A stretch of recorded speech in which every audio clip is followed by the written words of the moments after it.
Please note that all BP rules apply. Please make sure you take POIs. They are very important. Please try to be very respectful to each other. We really don't want equity concerns this finals. Like, honestly, we can't deal with that. So please be respectful. And for the finals motions, this House supports the creation of a new administrative capital outside of Accra. Good luck, guys, and may the odds be in your favor. So, calling this House to order, let's welcome the Prime Minister to open this debate. Okay. Starting in 3, 2, 1. What is the nature of Accra? First thing, Accra is located at an extremity of the country of Ghana, obviously. It's our current administrative capital in the south here, as compared to the north and the central parts. Secondly, the decision to make Accra the administrative capital was not necessarily one that was made by Ghanaians, but was made by the British in like the 1800s when they came here, largely because they wanted to be able to use a coastal place to engage in their imports. Sorry, can you pause the time?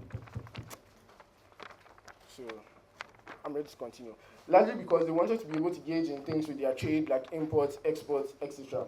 What that means is it wasn't inherently a decision for us, and it is not necessarily like a big problem to move it. But what is the nature of making something like a new administrative capital? One, it doesn't mean the old administrative capital has to be removed. Case in point, South Africa has like 2 or 3 administrative capitals. Australia has a couple of them too. We think this can likely be in addition to the administrative capital that exists here. Even if that is not the case, we can still argue why that's the case. But secondly, we think it would most likely be some other region, most likely quite far from Accra. So you're looking at either more northern, like let's say Tamale, or more sort of centrally placed, like Kumasi, or somewhere like one of those other countries, right? But next also, we think that an administrative capital is a place that causes a lot of significant development to constantly engage in that place because of certain structures that exist there. Why is that the case? An administrative capital usually has a number of diplomatic relations and embassies. That means it becomes a seat of not only national decisions, but the influence of foreign affairs too as well. So we have the American and Canadian, British councils, etc. in Accra here, largely centered here because it makes things easier. But it also has residences of things like ministers, MPs, and all other, like a lot of other officials who have influence, power, and seats and weight over the country existing there in addition to as well. What then are our cases? The first case we want to talk about is the conversation of power and how, as a democracy that Ghana is, we need to be able to create a precedent or create more decentralization of that power to that extent. Why? The focus of Accra, an extremity of Ghana, being the seat of administration, has meant that a lot of times, a lot of the policy making and decisions that reflect the country of Ghana have not been very proximate to a lot of the other regions and peoples who matter just as much as the people who exist in Accra. It looks like the fact that because they are not proximate enough to the power structures that are able to make these decisions, not only can they not more easily seek accountability or seek redress, but these ministers and other powerful people have less incentive to want to engage with these other regions that exist more externally from here in order to be able to fight their plight and to be able to actively resolve their redress, which is like the very principle of why a government seeks to fix problems that exist for the state. We think this inherent thing then means that there is some sort of at least power transfer in the sense of a proximity to the power structures that can make a difference in the lives of citizens. And because of the very principle that you need to be able to infiltrate the state, to be able to have control and maximum actualization in your life, because the state controls all policies relating to your health, your media, the monopoly of force they have to control and like create peace, etc. This is inherently principally justified. But more importantly, it mechanizes to the idea of voter participation. And why is that the case? We think that a lot of times in Ghana, for instance, a country that has been complaining of people not voting enough, it is because they feel like their actions and their things that they want are not translating into like very powerful actions that can be made. We are not saying there will be no problems like corruption, etc., that exist in status quo, but in spite of the fact that those will exist either ways, creating this new administrative capital, all the incentive to want to be voted, etc., most likely means these politicians are going to make changes or are able to hear the plight of people and make these changes, at least if nothing at all in the election year, etc., which probably means that people are going to start realizing that their votes can have a choice, their conversation can have a choice, they're closer to power and going to continue to vote. Another principal justification then from this is that if Ghana is a democracy, and a democracy believes in decentralization, just a second after this point, decentralization and all that, we are only validated as a country to be an administration at all if we have the people voting in the numbers that make it significant enough to give us the justification to do that, Marfo. It is not true that MPs have their official residences in Accra. They have their residents. The alternative right now is they have no residence there and no incentive to be there anyway. Even if it's a marginal greater thing, you have to show why having this extra one is suddenly the biggest problem that exists. At the very least, we've given an incentive to want to engage there anyway. I'm not sure that's the best POI to ask in this conversation. But secondly, and this might sound funny, but it's a very important argument because we are the environmental team and everyone knows why. So, because of the projections for a lot of coastal cities and places to be flooded in 2050, it is important that you start to move administration and seats of business and tourism and economic impact to other places that are not necessarily coastal, like the Tamale and Kumasi examples I gave you or other places. And that is because the way global warming is going right now, no country has the capacity to be able to stop it, and it's not even looking like people are consistent with it, not following the Paris Accord, etc. We think at the very least, creating that safe haven or that backup option, such that a very big chunk of the resources and the economic activity of a state to be concentrated in another region that is largely safer from these coastal cities before 2050, at the very least, gives us the capacity to have that reserve if those predictions come true, which are like more likely, because I don't think they can come and argue that they are smarter than any of the scientists in WHO and UN, right?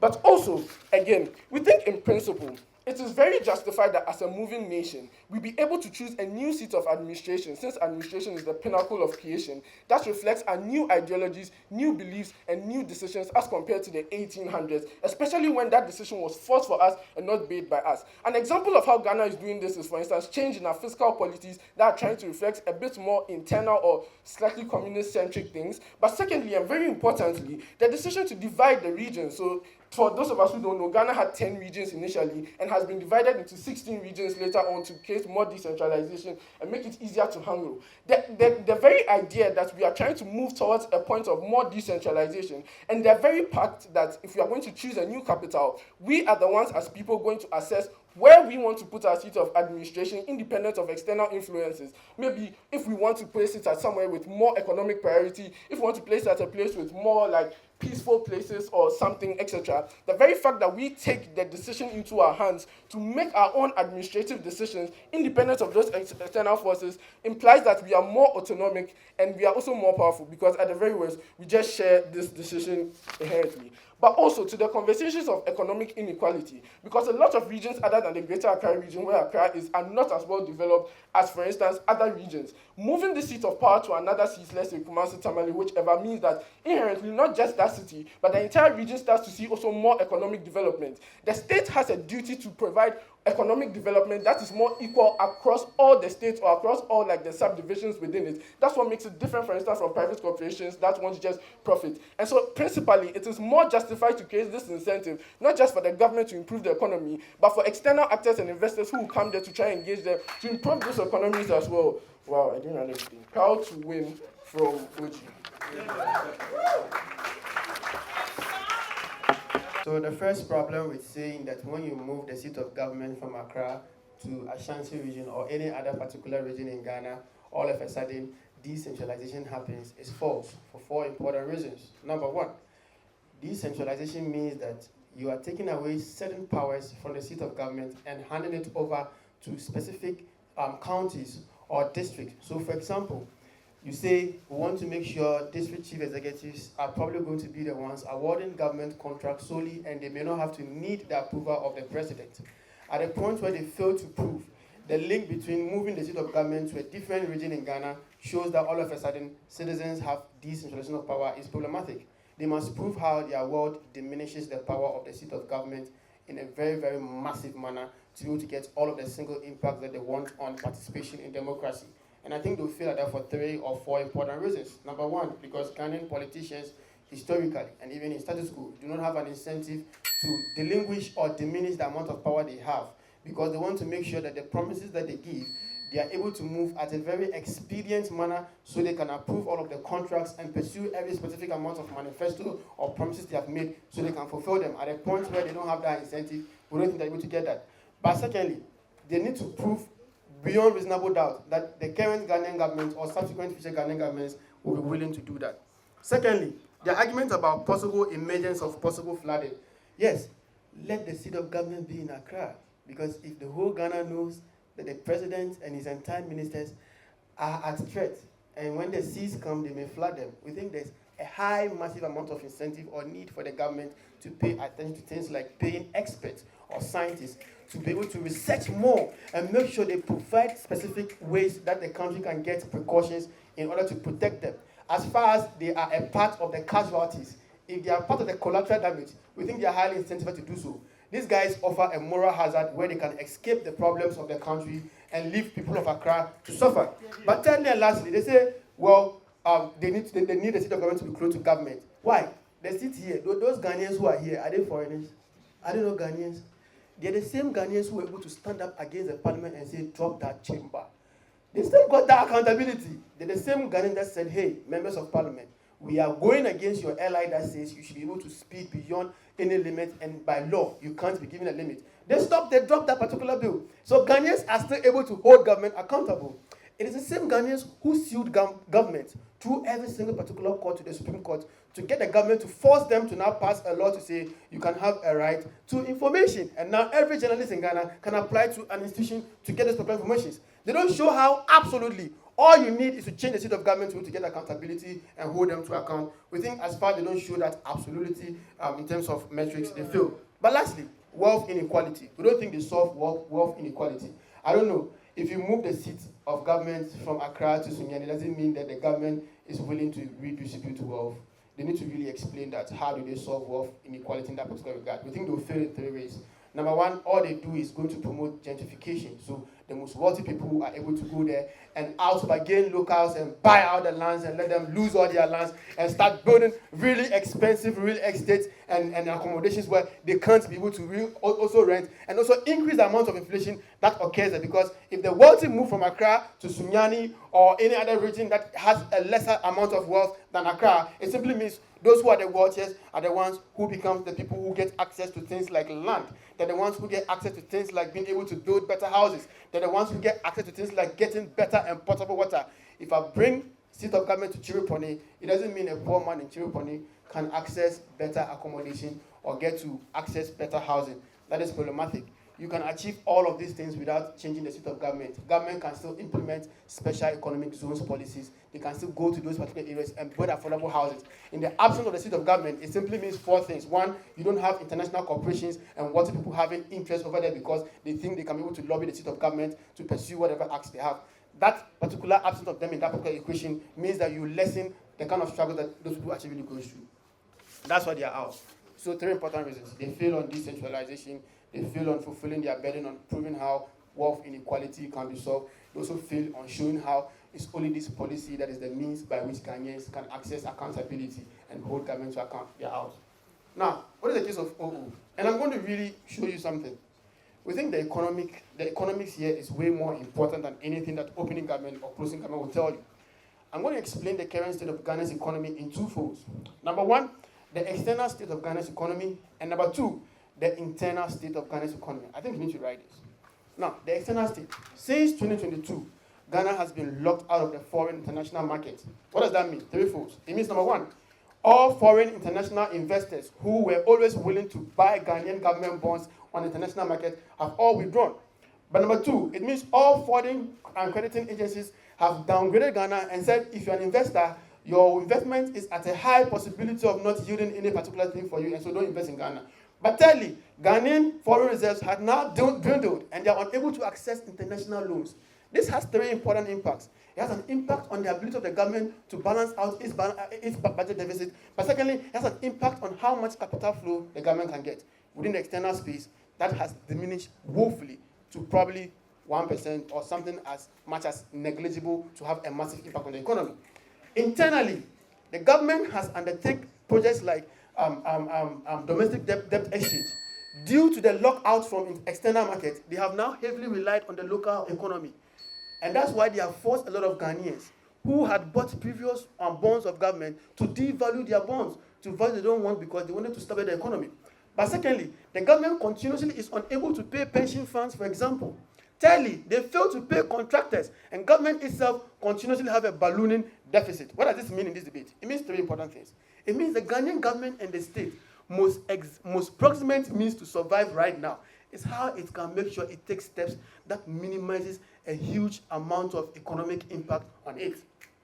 Why then does this overweigh every single thing from opening government and closing government? Number 1, we think when you change the seat of government, it means that as a government, you now need to re-award contracts to build something much more befitting for the state, right? So that the seat of government can be there. We think that runs into millions of dollars, right?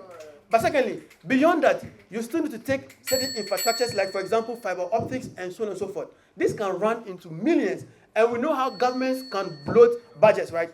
We think you are going to shift and maintain the inflation in Accra and balloon it and make sure it affects the entire country, right? That's because two things. I'm proud to oppose from here. If you're really... 3, 2, 1. Ferguson's whole case is that the economy is important. We agree, and that's why our case is really, really important. Let's start with the environment case, because we are the environment voice, right? At the point where Accra is so important and instrumental to the whole of the country just because it's the administrative capital, what that means is that any action that technically hurts Accra, hurts the economy of Ghana, and hurts our continued existence as a state. What that means is that it has to show us that to a reasonable capacity, there's an ability for us to be capable of protecting the whole of Ghana as a whole, right? Here's what it tells you in today's debate. It tells you that, oh, Ghana doesn't have money. That's why he wants to minimize economic impact on the government. But his solution to the problem of Ghana eventually going under the seas is getting experts to come and solve their problems, right? We think that there's a problem-solution gap.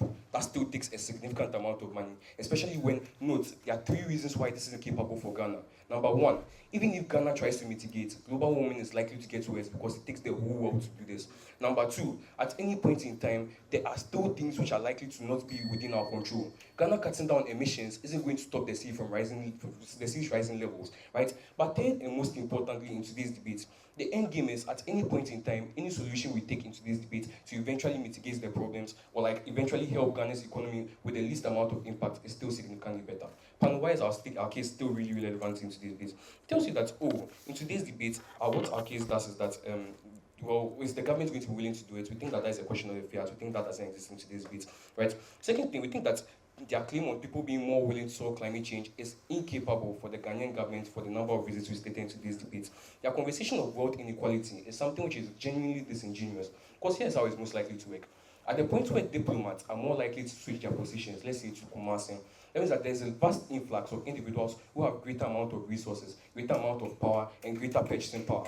What that means is that at any point in time, their conversation of the internal and external state of the market means that at any point in time, foreign investors are greater incentivized to shift their focus from Accra alone and to actively move towards places like Kumasi in order to industrialize those places and get the purchasing power which exists within those areas. What that means is that at any point in time, these places are, number 1, actively more likely to actually develop, and number 2, wealth is more likely to spread throughout these places. In terms of the conversation of wealth inequality and how wealth is distributed, we think we actually give you a more logical pathway through which this happens. Now, panel, note, third thing to this debate, the conversation of gentrification and how we are going to hurt the poor. Panel, note, in today's conversation, they talk about, oh, we are going to buy out the lands of these people, we are going to be taking away the lands of these people, etc., etc., etc. I think that if nothing at all, what is most likely is that we are going to be transferring it to a place which is already a pretty big city. We are looking at places like Kumasi and Tamale. What that means, the conversation of taking away the lands of the farmers and the poor is something which is very, very minimalistic and actually doesn't reach the number of people they like to claim into this debate. In conversation of impact into this debate, they do something significantly lower. But if nothing at all, what it actually does for these people is that it opens up job opportunities and actually gives them a way to actively engage with the government and a new form of market which didn't already exist in status quo for these people. We think a world where these people get newer opportunities and a way to engage without actively having to move all their resources and their livelihood to Accra in order to do this is something which is fundamentally better. Why are we the best side in today's debate, regardless of anything they would like to say, because I think we have done extensive work to show why there are battles being held in today's debate and our case is still standing, right? Conversations which are really important. What Joe tells you in today's debate. Joe tells you about the conversation of power and how people are more likely to actively attempt creating change due to the ability that they believe that they are closer. Our case in today's debate is very, very simple. Our movement of the national capital or the administrative capital from Accra to a more central location means that for everyone, they believe that change is more proximate to them in today's debate. The reason why this is very important is for a number of reasons. For the last 20 years, the number of people who have actively been voting in Ghana has been going down drastically. That means that people actively feel disincentivized, number 1, but people feel like change is actively far away from them. This is evident for a number of reasons. The change in Tamale isn't symmetrical to the amount of change which is happening in Accra on a day-to-day basis, number 1. Number 2, at any point in time, these people actively don't see the impact of the policies which are made because of the fact that at any point in time, administrative capitals are more likely to work towards benefiting themselves. So Accra is more likely to pass policies which should see more people come to Accra and more foreign investments coming to Accra, etc., etc., etc. right? The best thing for us to do into this debate is the ability for us to move more centrally, which allows people to actively engage and access the administrative capital of the country, number one. But number two, if at any point in time, actively allow us to open up ourselves and actively allow us to engage. But why is this even more important? Consider the economic and fiscal policies that Ghana actively attempts to change on a day-to-day extension. Okay, so if there's an EC office in Tamale, why do you think I need to come to the EC office in Accra to get all the services that you claim they provide? Panel, they are being very disrespectful and disingenuous with our case.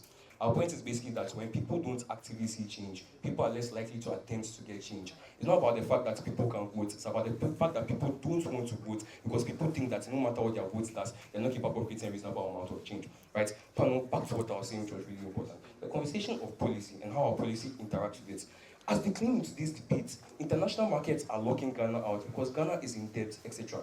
Our fiscal policy and solution to that is to actually look more internally to create a reasonable amount of change. What that means is that all the resources which we get must be capable of us developing it within a certain region and actually developing it to a capacity which can help the people within Ghana as quickly as possible and most efficiently as possible. We think our world allows for easier accessibility and more efficiency for a number of reasons. Number one, we think that the vast majority of things which are produced in Ghana, as in raw resources, are found more centrally in the country. That means that the change to the administrative capital actually pushes more resources to these areas and allows us to actively work towards changing these places and actively making better development for these areas. But number two, it means that Ghana is more likely to be more centralized in the way it works and allow people to actually be capable of moving towards the administrative capitals without the waste of the amount of resources which should take. We are talking capital resource, the fact that they have to leave their whole families behind, the fact that they have to leave their whole buildings, etc., behind.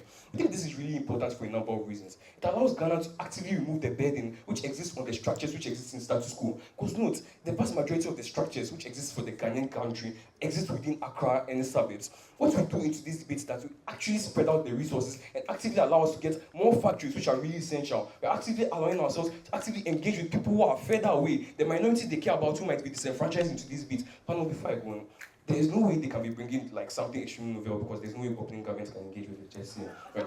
But that's in the end of it all into this debate. It's a number of things. Number one, we allow an easier central administration and greater efficiency of governance of the country. Number one. Number two, it allows us to actively develop ourselves and work better towards the policies we've been working with. I.e., the fact that we've actively tried to decentralize, we've actively tried to change our policies to actively make people more likely to buy towards made in Ghana goods and actively engage with them. But most importantly in today's debate, it opens Ghana up for more radical change and the ability for us to actually think outside of the box and create reasonable amount of change. The best side to vote for in today's debate is a side which can actively prove to you an ability to create wealth, an ability to create change, and an ability to create a better Ghana just by the movement of the capital. The best side which did that is opening government. Here.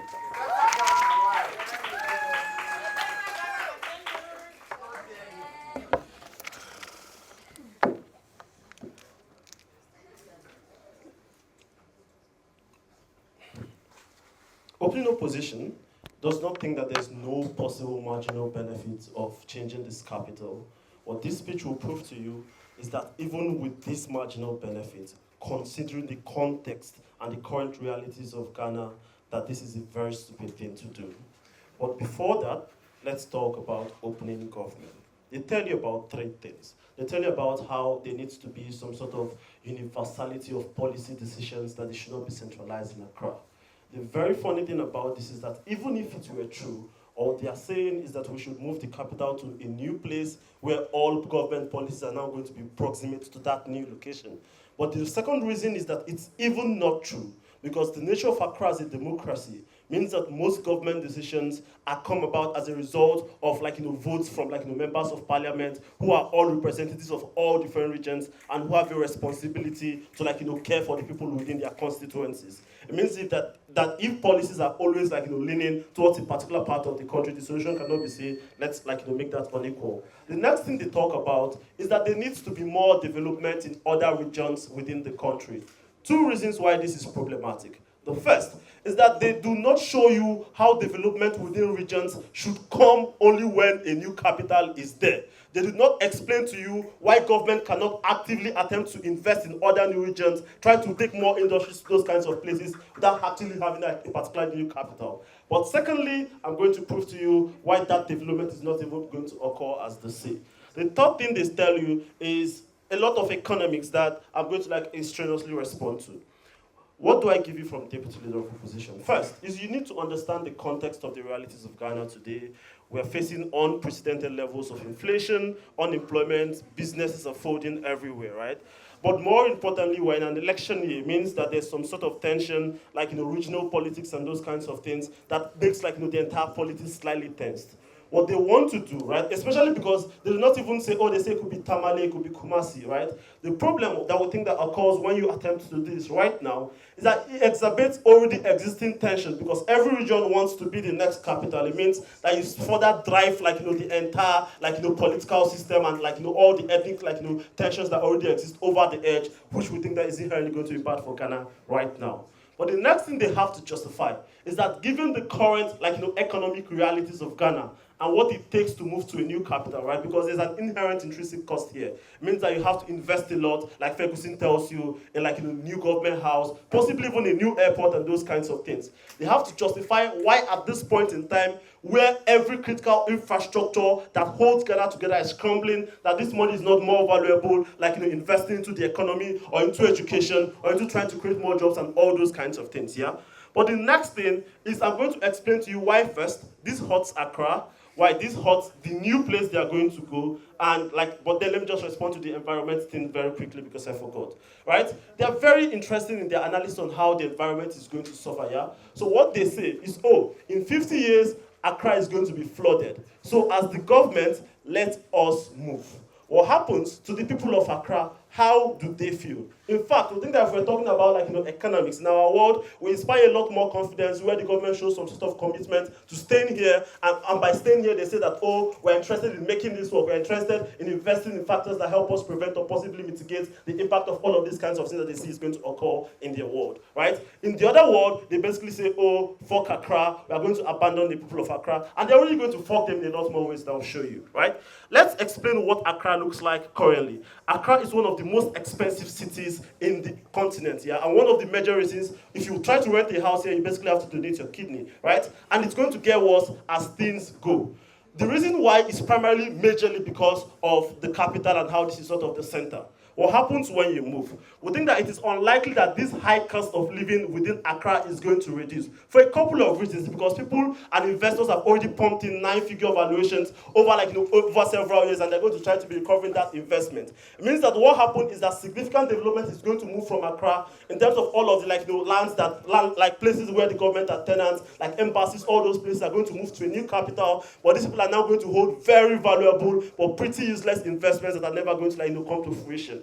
But why is it unlikely that the development they speak about is going to occur in this new capital? Two reasons. First is that understanding the nature of Accra currently and how there's practically debt, and access to capital is very inaccessible currently. What happens is that the only people who are going to be investing any sort of liquidity into those regions are going to be people that government who are possibly going to take on more loans to be able to build all of the infrastructure that they want to build. But the reason why this is inherently bad is that regardless of the fact that no private sector development is going to come to these regions, costs are going to increase because land and business owners within those regions are going to actively begin to speculate that by virtue of the fact that there's a capital here, that there's going to be significant interest from people to move here. It means that the people who live in these regions, the people who live in possibly Kumasi or Tamale, are going to be facing the kind of inflation that Accra currently faces. So rather than having a more developed second capital, what we are going to have is two regions who are going to be fucked because things are expensive, practically no development is coming to them, and they're inherently worse off, right? But the next thing you have to understand, shoot Ayafa. Okay, just to clarify, if you make houses empty and they need people to fill those houses, what they do is that they simply lower the rent and prices come down. Precisely, and that's exactly it, right? That's the point we are making here. Because when you invest significantly larger amounts of money to develop these places, it means that you have to accept lower percentages. It means that you are basically not getting value for your money. It means that it makes Accra a very bad place to even want to invest in at the end of the day. But more importantly, understand why there is less likely to be private investment in this new capital. Understand that they have moved this capital, and by virtue of moving it, hundreds of investors who have pumped in millions into Accra are fucked.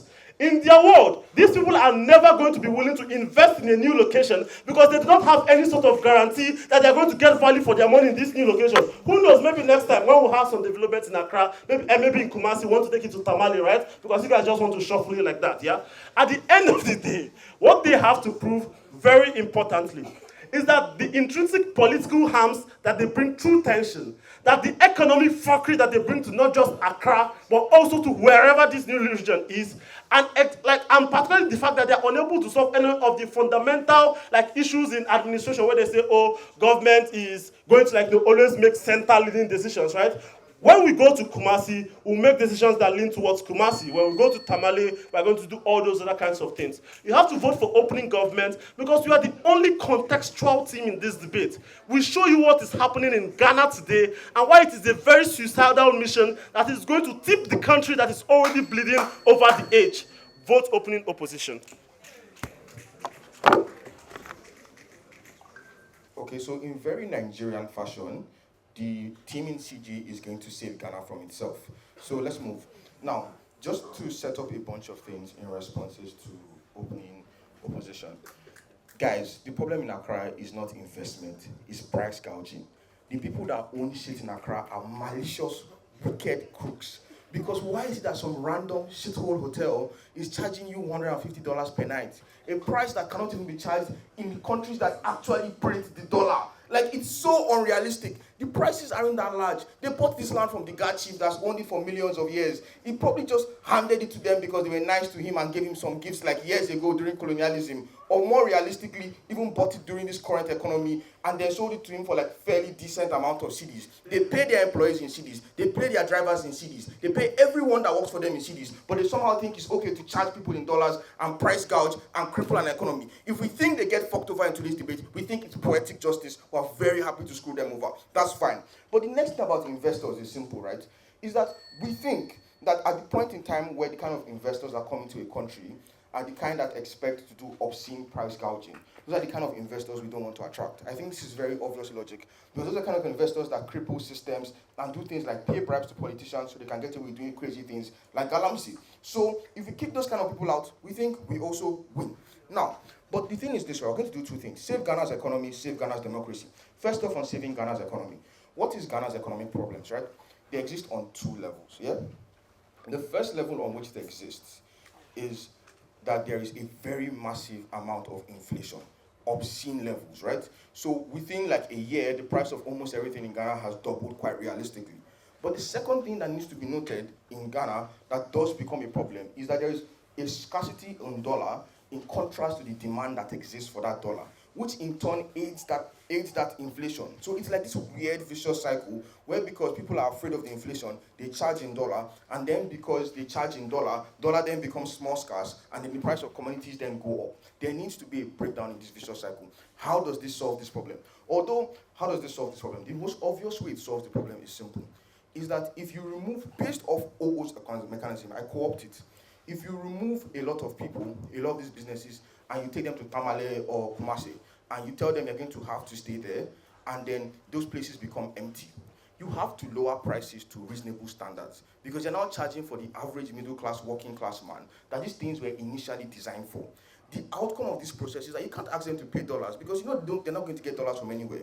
And if you choose to leave your house empty, you're going to lose because your houses are empty when you could charge reasonable rents and reasonable prices for these things. What happens there is very simple. The prices of things in Accra fall. This is very obvious. We save 10 million people that live in Accra plus from having to deal with ridiculous rent prices and then having to drive all the way from Tema to go work in in Circle just because they can't find places that are reasonable with regards to rent. We think that's a very massive win irregardless, right?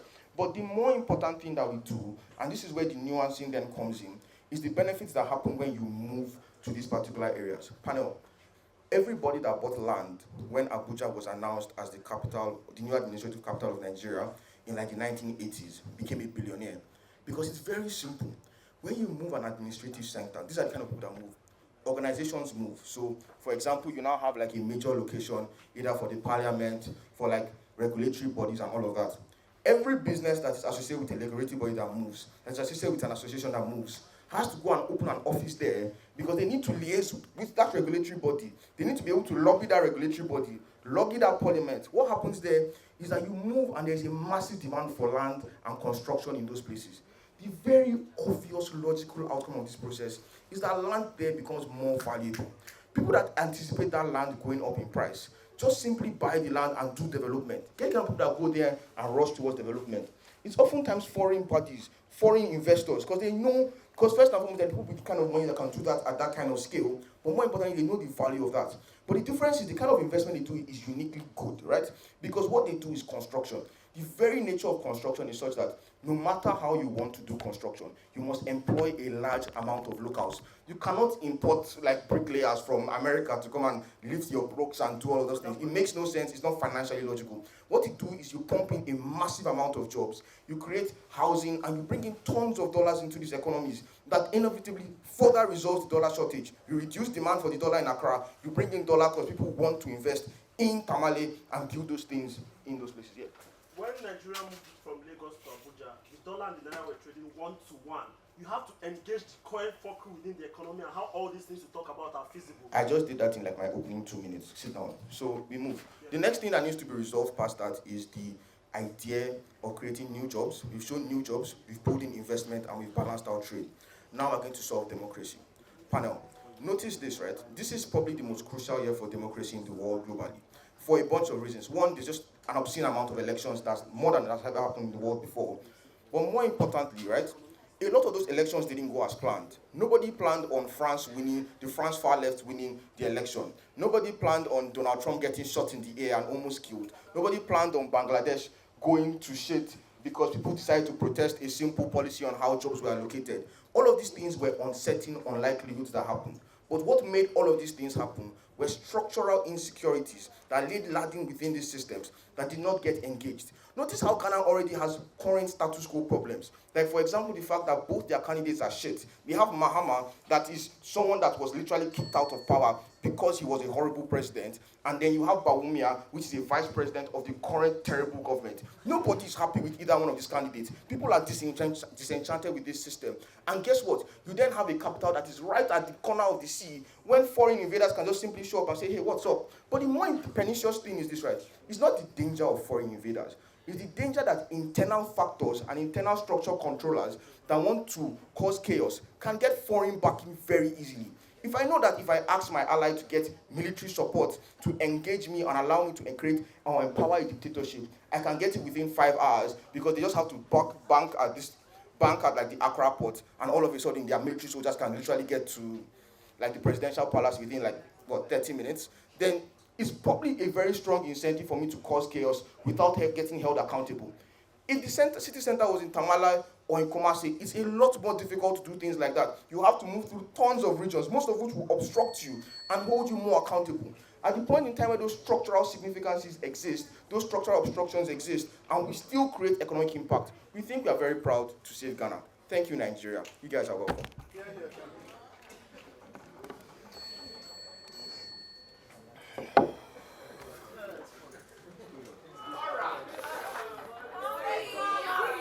Can you hear me?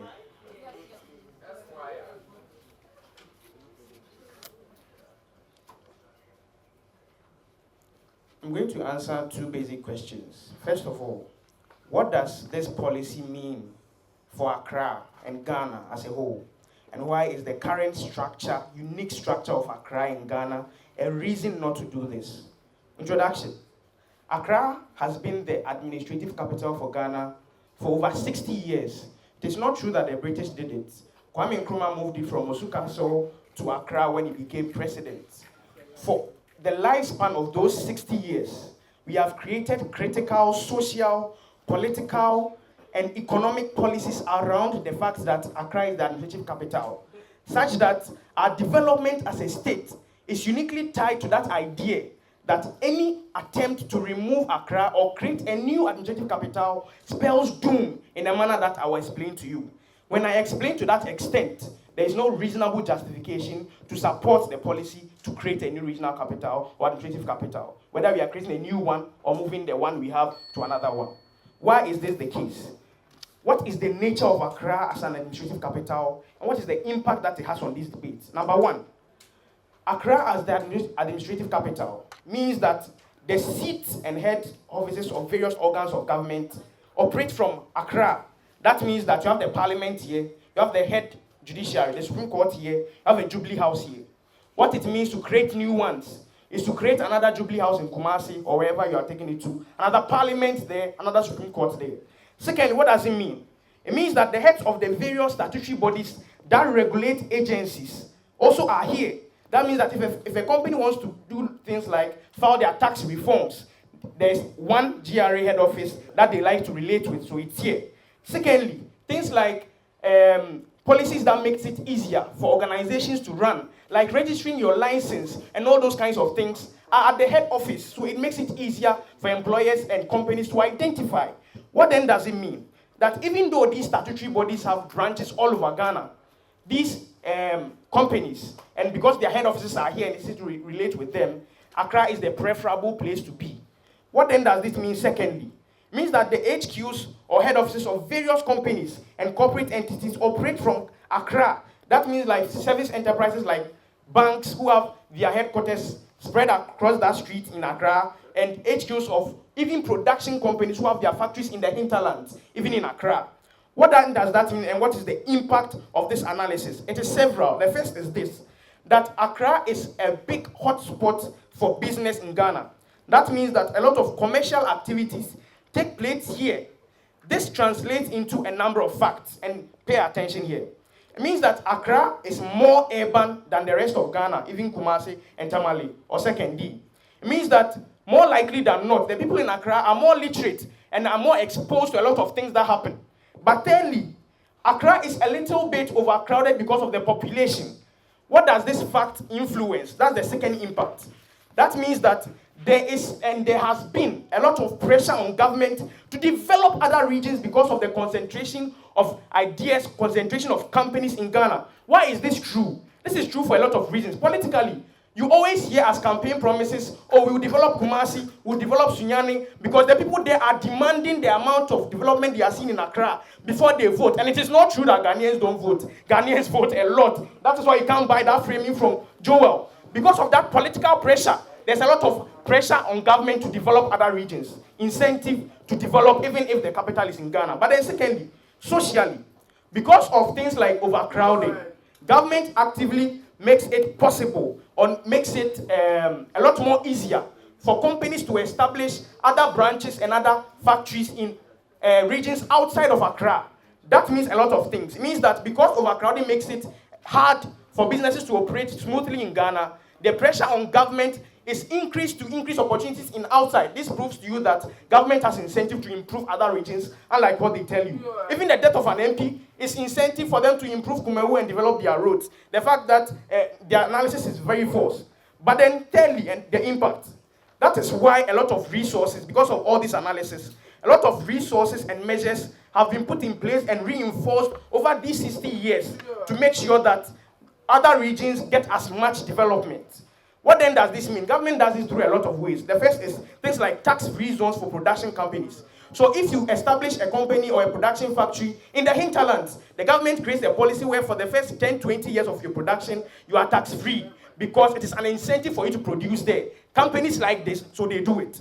Secondly, things like subsidies for production for enterprises that takes place in other regions. Because Accra is very attractive, the first idea of an investor is to come to Accra. But because there is subsidies, because there is tax-free zones, they go to the hinterland. More reason to believe that they are more likely to go there. The analysis they are making is because they've never traveled to Kumasi. I've lived in Kumasi my whole life.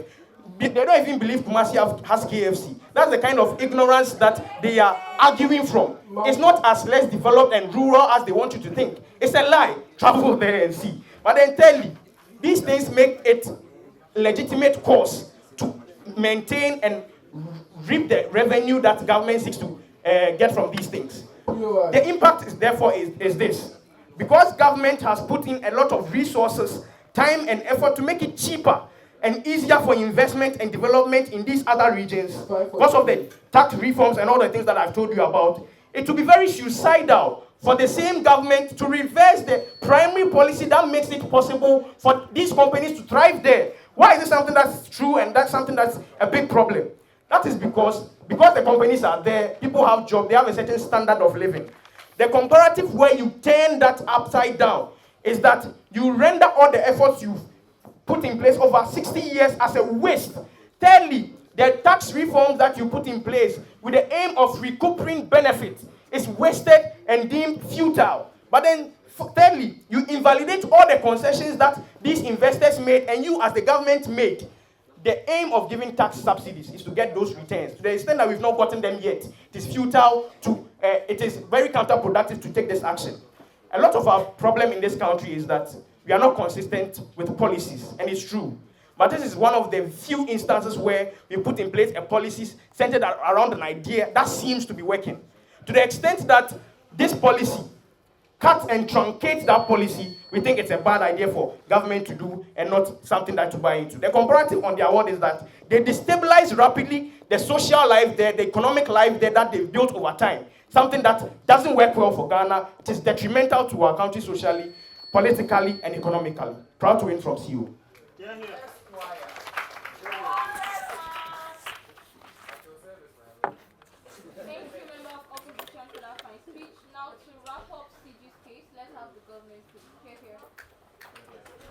I'll be starting my speech in 3, 2, 1.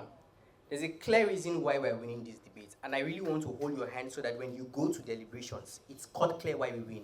Ayafa brings 3 major extensions into this debate. The first thing is the economic impact, something only he analyzes from his side. But most importantly, he tells you that there's a security implication of not moving the capital to another place. Thirdly, he talks to you about the idea of protecting democracy. First, on the idea of the economic impact. The first thing Ayafa analyzed, because the only thing these guys do that comes close to the conversation is that there's going to be economic development when we move it. And that's why OO responds to them very well. How does moving the capital automatically help the average man in that particular new capital? Ayafa tells you, number one, that there's a lot of saturation happening in Accra currently. There's like overpopulation and sort of things like that. But more so, he analyzes to you that because of the scarcity of dollar, there's a high inflation that happens. Next thing Ayafa tells you is that there's a lot of capital inflow in Accra with fewer resources with things like land, which simply means that the price of things continue to go high and high again. I don't know, new people here, I really spent a lot here in Accra because of the prices of things. What Ayafa tells you is that when you move the capital, a number of things happen. Firstly, when you pull out investment from a particular place, investors are forced to reduce the cost of goods or the cost of things here in Accra because it's simple. When your house is empty, the cost reduces. But more importantly, OO thinks, and this way they lose out, they think that the development is going to come solely by the investment that government would put into these places. Ayafa's extension makes us upstream to anything in today's debate. The first thing he tells you is that there's incentives for regulators and other private investors to move to the new capital. So development happens either ways. So if their concern is that the budget of Accra is too small for that development to happen, we still achieve that development because investors move there, some companies move there, you have new airports and all of those things. But most importantly, the impact Ayafa gives you based on that economic impact is that there's a lot of remote untapped labor in those particular places because things like construction are likely to happen. What that means is that the average man in that places is likely to get more jobs because of the construction happening in those places. But most importantly, Ayafa tells you that there's a trade balance that happens either ways because importation would happen on that side.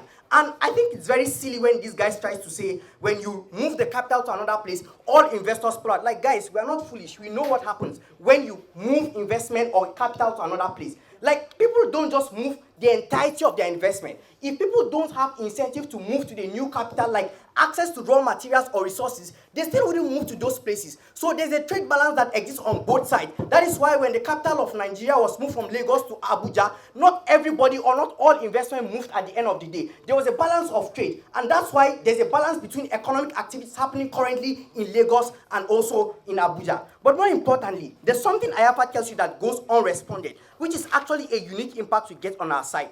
It is a very great security risk to have your capital close to a border for 2 major reasons. One, because you are susceptible to things like invasion and external and internal factors. He tells you that this is very bad for a number of reasons. Even if this threat is speculative, there's more incentive for you to do this because the cost is far too high for you to be able to replenish. So it means that at best, if the threat you think that we are trying to propose is a speculative threat, there's an obligation on the federal capital territory of Ghana or the country of Ghana to co-opt or to put preventive measures against that threat. Because the impact is, if it happens, you spend a lot of money bringing in foreign investors or like foreign military men to protect you, but the cost of a security threat is specifically high for a state like Ghana, which is particularly bad. But more importantly, we think that we analyze that when your capital is far into the country, invasion becomes a lot more difficult. But Ayafa tells you something specific about democracy, is that the way democratic problems happen internally is that sometimes you do not know when they happen or why they happen. They spark up for so many reasons. Because of that, even if it is not external, there's an internal action that happens, or there's an internal risk where parties are able to get like coups, to be able to get support from foreign actors to divide people internally. With placing your capital internally, it becomes a lot more difficult. But more importantly, there's a way in which economic power makes it very difficult for democratic division to happen. So for instance, there's a lot of security threats in Nigeria, but the reason why these things have not been able to escalate is that there's a lot of economic power concentrated on different regions of the country, which makes it very difficult for those divisions to be able to happen. Responses. Let's start with closing opposition. I think these guys are very ridiculous. The first thing they tell you is that, wow, there's a lot of parliament, Supreme Court, and companies that fund businesses. So because of that, we shouldn't move the capital. The reason why this is silly is because I do not need to be in Ghana to get my tax. I can freaking file my tax from Tamale or wherever I am. So it means even if we move the capital to another place, people can file their tax online. Like, we are not foolish in today's debate. But more importantly, they say that Accra is a hotspot for business. Exactly why our extension is upstream to anything. Because it is a hotspot for business, there's an incentive for you to be able to spread these things so that other places have an equal development that happens. But more importantly, the reason why this is particularly important is because the reason why inflation is high is because of the concentration of these businesses they talk about. When you then move it, you reduce the pressure of inflation. Sit down, I'm not taking you. But here is it. This is what they then say. That there's a pressure on government to be able to develop other places in Ghana.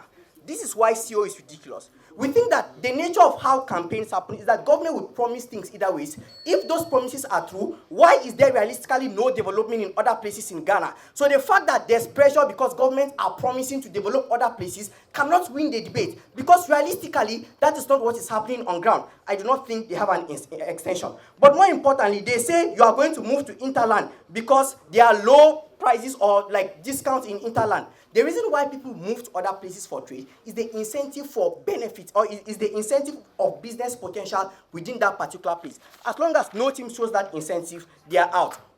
This is what OO tells you. OO says that, you pull out investment. If it is true that you pull out investment, it means that investment pulled out from Accra is more likely to go to the new capital. But again, they said there's likelihood of things like government using their money to develop those places. The reason why that argument is not true again is because Ayafa's extension proves to you that government development solely is not what develops a state. So we still achieve that development independent of states on their own side of the house. OG talks about decentralization. I think that's a funny argument, because if the idea is decentralization for power to happen, when you move the capital to another place, this power is still far away from those other places, so they can't achieve that change. The next thing they talk about is environmental issues. As a country, you cannot run away from your country because you are scared of flood and all of those things. Proud to win from CG.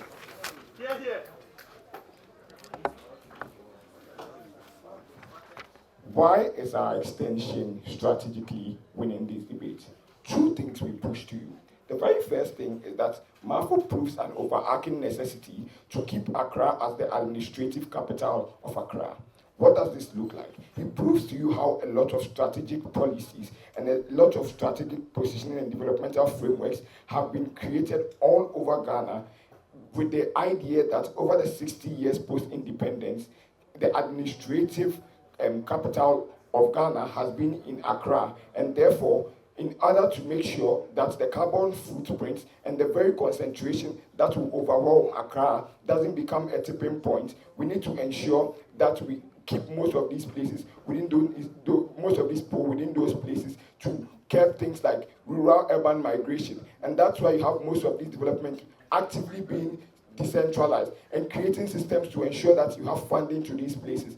And what you do when you take the administrative capital from here, from Accra to the other places means that you constantly take out this duress that is put on government to creating things like free zone, tax relief and all those stuff to those companies that extend their wings outside Accra. And that would mean that there is no incentive for them to extend their wings outside Accra. And that would mean that you disenfranchise a lot of people. Here is how we weigh that extension on scale. Because the reason why we are better is that we are able to ensure that development is much more ubiquitous across Ghana, which affects every aspect of their life.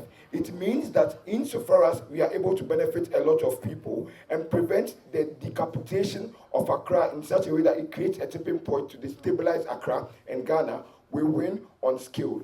Why do we think it's better? Because it creates a stronger resource liquidation for people to have the bargaining power to decide their lives as Ghanaians. That's why Marfo is winning that debate. The second thing is Marfo talks to you about how most of the reforms that government has put in is crucial. How? Because it tells you that government has created specific economic policies that people are used to. And the reason why this is true is because for most of the places like Kumasi, like Marfo tells you, government have given most of these people the capacity to create economic niches and create ecosystems that favors them, right? So as they are able to maintain their people there and they are able to survive. How does it tell you? They have built structural framework and operational frameworks around their way of living. Insofar as you destabilize this, the kind of funding and the kind of attention government gives them is diminished. That will mean that the very framework that they have built over 60 years is one that is going to destabilize and diminish. Why do we think this is particularly crucial?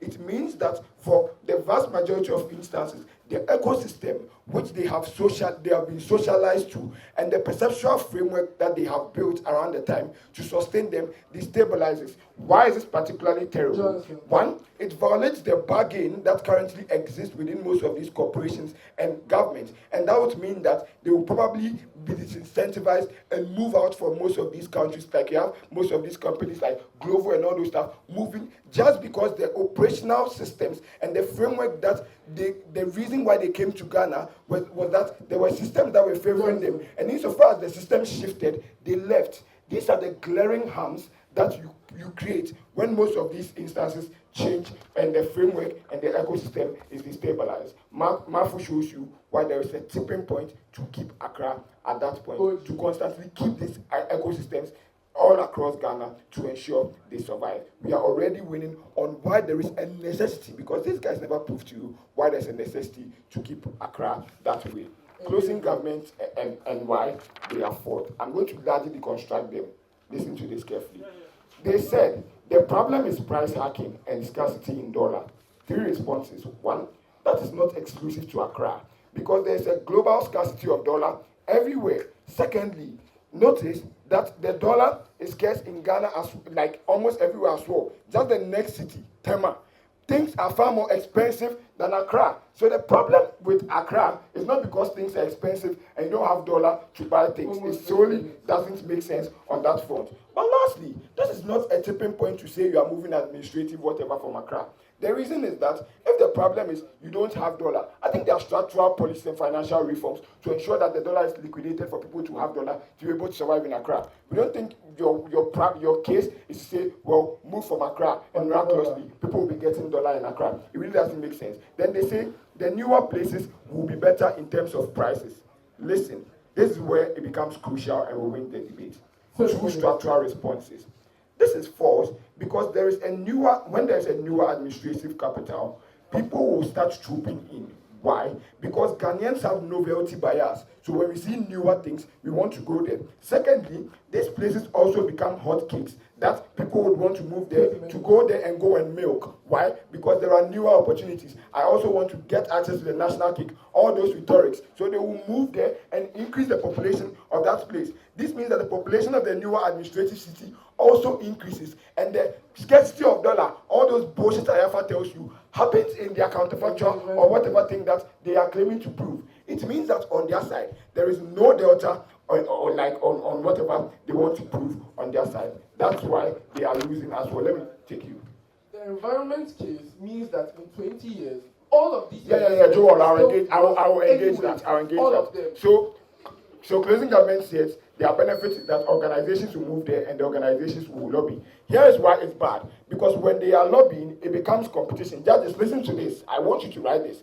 When they are lobbying, it becomes competition, it becomes the highest bidder. And at the point where the highest bidder gets it, it means the operational cost of the highest bidder becomes high. And what they do is that the services they provide to you, they add the operational costs, which means that insofar as the operational costs is added to the services, it becomes higher than it should have been in Accra, because they've already lobbied in Accra for over 60 years and they have stayed there, which means that the operational cost that will happen in your new administrative region is worse off than what Ayafa claims they are able to get. Their life is worse. They say security. One, people smuggle all like things all the time through when Chiboda, Gatanga, all this bullshit stuff. Secondly, here is the thing. If people want to have allies and we ship things to them, we also as a state need people to grant us weapons. Insofar as it becomes also difficult for us to get weapons to defend ourselves, it's a security threat anyway. It's unclear why you think you're able to do anything. Opening government. Here is why opening government is last on that front. Because they say environment. Here is why they are losing. Because the Sahel region is also becoming hotter. So if you move it to Tamale, Tamale will also become very, very hot and people will not survive.